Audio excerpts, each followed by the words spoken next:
Hi friends, இந்த வீடியோவில் நம்ம குழிப்பணியாரம் செய்வது எப்படின்னு பார்ப்போமா.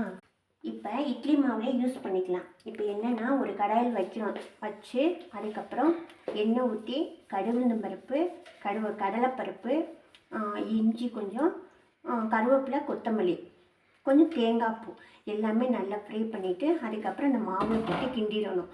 கிண்டிட்டு அதுக்கப்புறம் நம்ம வந்து குழிப்பணியார சட்டியில் ஆயிலை ஊற்றிடணும். ஊற்றிட்டு அதுக்கப்புறம் எல்லாத்தையும் நம்ம இப்போ எல்லாம் பண்ணோம்ல, அது எல்லாமே மிக்ஸ் பண்ணிடணும். மிக்ஸ் பண்ணிவிட்டு இதில் வந்து ஊற்றணும்.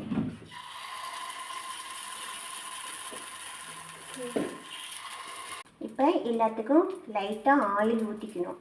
ஊற்றிட்டு இப்போ மூடியை எடுத்துகிட்டு குழிப்பணியாரத்தை நம்ம திருப்பி இப்போது சுவையான குழிப்பணியாரம் ரெடி.